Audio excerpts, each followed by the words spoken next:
ಡಿ.ಕೆ. ಶಿವಕುಮಾರ್ ಅವರ ಸಂಪುಟಕ್ಕೆ ಇನ್ನುಳಿದವರು ಯಾರ್ಯಾರು ಸೇರ್ತಾರೆ ಅದೊಂದು ಕುತೂಹಲ ಇದೆ. ಡಿ.ಕೆ. ಸಂಪುಟ ಸೇರೋದಕ್ಕೆ ರೇಸ್ ನಡೀತಾ ಇದೆ, ಕಾಂಪಿಟೇಷನ್ ನಡೀತಾ ಇದೆ. ಕಾಂಪಿಟೇಷನ್ ಅಲ್ಲಿ ಫಸ್ಟ್ ರ್ಯಾಂಕ್ ಬರೋರು ಯಾರು, ಫಸ್ಟ್ ಪ್ಲೇಸ್ ಗಿಟ್ಟಿಸ್ಕೊಳ್ಳೋರು ಯಾರು ಅನ್ನೋದು ಕುತೂಹಲ. ಎರಡನೇ ಲಿಸ್ಟ್ನತ್ತ ನಿರಾಸೆಗೊಂಡವರು ಚಿತ್ತವನ್ನು ವಹಿಸಿದ್ದಾರೆ. ಅಟ್ಲೀಸ್ಟ್ ಈ ಸಲ ನಮ್ಮ ಹೆಸರು ಇರ್ಲಪ್ಪ ಅಂತ ಬೇಡ್ಕೊಳ್ತಾ ಇದ್ದಾರೆ. ಸಿಎಂ ಡಿ.ಕೆ.ಶಿ ಸಿದ್ದರಾಮಯ್ಯ ನಿವಾಸಗಳ ಕಡೆಗೆ ಪ್ರದಕ್ಷಿಣೆ ಹಾಕಿ ಬರ್ತಾ ಇದ್ದಾರೆ. ಸಾಹೇಬ್ರೆ ನಮ್ದೊಂದು ಹೆಸರು ನೆನ್ಪಿಟ್ಕೊಳ್ಳಿ, ನಮ್ದೊಂದು ಮೂವ್ ಮಾಡಿ ಅಂತ ಕೇಳ್ಕೊಳ್ತಾ ಇದ್ದಾರೆ. ಎರಡನೇ ಲಿಸ್ಟ್ನಲ್ಲಿರುವ ಅನೇಕರು ನಮಗೆ ಸ್ಥಾನ ಸಿಗಬೇಕು ಅಂತ ಆಕಾಂಕ್ಷೆಯನ್ನು ವ್ಯಕ್ತಪಡಿಸ್ತಾ ಇದ್ದಾರೆ. ಲಕ್ಷ್ಮೀ ಹೆಬ್ಬಾಳ್ಕರ್ ಹೊರತಾಗಿಲ್ಲ. ನನಗೆ 3 ವರ್ಷ ಸಿದ್ದರಾಮಯ್ಯ ಸಾಹೇಬ್ರ ಕೈ ಕೆಳಗಡೆ ಕೆಲಸ ಮಾಡಲಿಕ್ಕೆ ಅವಕಾಶ ಸಿಕ್ತು. ಅವರ ಒಂದು ಅನುಭವ, ಅವರ ಮಾರ್ಗದರ್ಶನ, ಅದಕ್ಕೆ ಒಂದು ಧನ್ಯವಾದ ಹೇಳಲಿಕ್ಕೆ ಬಂದಿದ್ದೀನಿ. ಹಿರಿಯರು ನಮಗೆಲ್ಲ ಕಲಿಸಿದ್ದಾರೆ. ಸೊ ನಮ್ಮ ಪಕ್ಷಕ್ಕೆ ಒಂದು ದೊಡ್ಡ ಆಸ್ತಿ ಅವರು. ಮೊದಲು ಅವರಿಗೆ ಒಂದು ಕೃತಜ್ಞತೆಯನ್ನು ಸಲ್ಲಿಸಲಿಕ್ಕೆ ಬಂದಿದ್ದೇನೆ. ಸಚಿವ ಸಂಪುಟದಲ್ಲಿ ಸೇರ್ಪಡೆ ಆಗ್ತಿರೋ ನಿರೀಕ್ಷೆಗಳಿತ್ತು, ಒಂದು ಮೊದಲ ಹಂತದಲ್ಲಿ ಇನ್ನೂ ಆಗಿಲ್ಲ. ಇಲ್ಲ, ಖಂಡಿತವಾಗ್ಲೂ ಸೇರ್ಕೊಳ್ತೀನಿ. ಹೈಕಮಾಂಡ್ ಆಶೀರ್ವಾದ ಇದೆ, ಮಾನ್ಯ ಸಿದ್ದರಾಮಯ್ಯನವರ ಆಶೀರ್ವಾದ, ಖರ್ಗೆ ಅವರ ಆಶೀರ್ವಾದ, ಡಿ.ಕೆ. ಸಾಹೇಬ್ರ ಆಶೀರ್ವಾದ ಇದೆ. ಎರಡನೇ ಪಟ್ಟಿಯಲ್ಲಿ ಖಂಡಿತವಾಗ್ಲೂ ನಾನು ಮಂತ್ರಿ ಆಗ್ತೀನಿ. ಅದೇ ಸಚಿವರು ಆಗ್ತಾರೆ ಅನ್ನೋ ಆಕಾಂಕ್ಷೆ ಇದು ಇತ್ತು ಸರ್. ಐತೆ, ಈಗಲೂ ಆಸೆ ಐತೆ, ಮಾಡ್ತಾರೆ ಅಂತ ವಿಶ್ವಾಸ ಐತೆ. ನೋಡೋಣ, ಕಾದು ನೋಡೋಣ. ಅವ್ರು ತೆಗೆದು ಇವ್ರಿಗೆ ಕೊಡ್ತಾರೆ, ಇವ್ರು ತೆಗೆದು ಅವ್ರಿಗೆ ಕೊಡ್ತಾರೆ ಅಂತ ಅಲ್ಲ.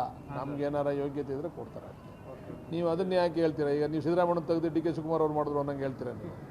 ಹಂಗಲ್ಲ. ಸಿದ್ದರಾಮಯ್ಯ ಅವ್ರದ್ದು ಒಂದು ಪೀರಿಯಡ್ ಅವರೇ ಹಿಂದೆ ಮಾತುಕತೆ ಮಾಡ್ಕೊಂಡಿದ್ರು, ಅವ್ರು ಮುಗೀತು. ಈಗ ಶಿವಕುಮಾರ್ ಅವ್ರು ಕೊಟ್ಟವ್ರೆ. ಅವ್ರು ತೆಗೆದು ಇವ್ರು ತೆಗೆದಾಗ ನಾವೇನೋ ಮಾತುಕತೆ ಮಾಡ್ಕೊಂಡಿದ್ದೀವಿ. 2 ವರ್ಷಕ್ಕೆ ನೀನಾಗು, 2 ವರ್ಷಕ್ಕೆ ನಮ್ಮನ್ನು ಮಾಡು ಅಂತ. ಅವೆಲ್ಲ ಇಲ್ಲ. ಮಂಡ್ಯ ಜಿಲ್ಲೆಗೂ ನಮ್ಮ ಜಿಲ್ಲೆಗೂ ಏನು ಸಂಬಂಧ? ನಮ್ಮ ಜಿಲ್ಲೆನೇ ಬೇರೆ, ಅವೆಲ್ಲ ಲೆಕ್ಕಾಚಾರ ಹೈಕಮಾಂಡ್ ಆಗ್ತದೆ, ಏನು ಮಾಡಬೇಕು ಅಂತೇಳಿ, ಯಾರ್ಯಾರಿಗೆ ಏನೇನು ಮಾಡಬೇಕು ಅಂತೇಳಿ. ಬಟ್ ಸಚಿವ ಬಾಲಣ್ಣ ಅಂತ ಕರೆಯೋದು ಈ ಬಾರಿ ಸಿದ್ಧ. ಅದನ್ನು ಡಿ.ಕೆ. ಶಿವಕುಮಾರ್ ಅವ್ರನ್ನ ತಿಳ್ಕೊಬೇಕು. ನೀವೇನಾದರೂ ಪ್ರಯತ್ನ ಮಾಡ್ತಾ ಇದ್ದೀರಾ? ಪ್ರಯತ್ನ ಏನೈತೆ? ನಮ್ಮ ಸೇವೆ, ಪಕ್ಷದ ಬಗ್ಗೆ ನಮ್ಮ ನಿಷ್ಠೆ ಎಲ್ಲ ಹೈಕಮಾಂಡ್ಗೆ ಗೊತ್ತಿರೋದ್ರಿಂದ ಪ್ರಯತ್ನ ಮಾಡೋ ಅವಶ್ಯಕತೆ ಇಲ್ಲ. ಅವ್ರಿಗೆಲ್ಲ ತೀರ್ಮಾನ ಮಾಡ್ಕೊಂಡಿದ್ದಾರೆ ಯಾರನ್ನ ಮಾಡಬೇಕು ಅಂತ. ಬಹುಶಃ ಅನುಕೂಲ ಆಗ್ಬೋದು.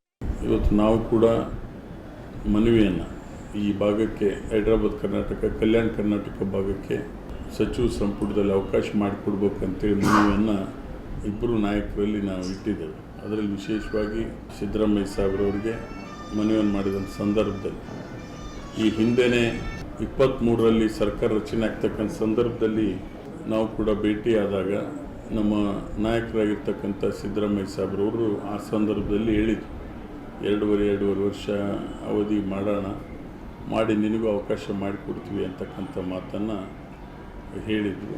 ಮೊನ್ನೆ ಕೂಡ ಅವ್ರಿಗೆ ಭೇಟಿ ಆಗಿದ್ದೇವೆ. ಅವಕಾಶ ಈ ಭಾಗಕ್ಕೂ ಕೂಡ ಕೊಡ್ತಾರೆ ಅಂತೇಳಿ ಈಗಾಗಲೇ 13 ಜನ ಶಾಸಕರಲ್ಲಿ 13 ಕೂಡ ರಾಜ್ಯದ ಹಿತದೃಷ್ಟಿಯಿಂದ ಮಾಡ್ತಕ್ಕಂಥ ಕೆಲಸ ಮಾಡಿದ್ದಾರೆ. ಉತ್ತರ ಕರ್ನಾಟಕ ಕನ್ಸಿಡರ್ ಮಾಡ್ತಾರೆ ಅಂತಕ್ಕಂಥ ನಂಬಿಕೆ, ವಿಶ್ವಾಸ ನನಗಿದೆ. ಇವತ್ತು ನಾವು ಕೂಡ ಮನವಿಯನ್ನು ಈ ಭಾಗಕ್ಕೆ ಹೈದರಾಬಾದ್